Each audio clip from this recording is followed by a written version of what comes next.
भीमा नदीकाठच्या शेतकऱ्यांसाठी एक महत्त्वाची बातमी आहे। खरं तर भीमा नदीकाठी उजनी धरणातून जो काय 1,00,000 क्युसेकचा विसर्ग सोडला होता त्यामुळे पूरस्थिती निर्माण झाली होती। मात्र भीमा नदीकाठच्या शेतकऱ्यांसाठी एक दिलासादायक बातमी या ठिकाणी मिळते। उजनीतला जो काही विसर्ग आहे तो विसर्ग आता थोडाफार कमी करण्यात आला आहे। त्याची अपडेट आपण आज 27 सप्टेंबरच्या सायंकाळच्या 6 वाजताच्या उजनी अपडेटमधून आपण पाहणार आहोत। दर्शक हो, दौंडची जी आवक आहे ती दौंडची आवक ही 9,096 क्युसेक्स आहे आणि दौंडची आवक आता आटोक्यात असल्यामुळे उजनी धरणातून जो काही सकाळपासून वाढलेला विसर्ग होता तो आता कमी करण्यात आला आहे।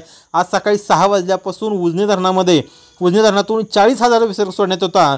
तो जवळपास 10 वाजता 90,000वर आणि 1:30 वाजता तो सुमारे 1,00,000 क्युसेक इतका विसर्ग हा वाढवण्यात आला होता। मात्र आज सायंकाळची 6ची अपडेट मिळत असताना उजनी धरणातून जो काही विसर्ग आहे तो विसर्ग हा कमी करण्यात आला आहे। खरं तर 5:30 वाजल्यापासून तो विसर्ग 20,000 क्युसेक्सने कमी करण्यात आला असून उजनी धरणातून सध्या आता भीमा नदीकाठी 80,000 क्युसेकचा विसर्ग या ठिकाणी सुरू आहे। त्याच पद्धतीने वीज निर्मितीसाठी 1600 क्युसेक विसर्ग सुरू आहे। सिनामाड्यासाठी 180 क्युसेक सुरू आहे आणि बोगद्यासाठी 200 क्युसेकचा विसर्ग सुरू आहे।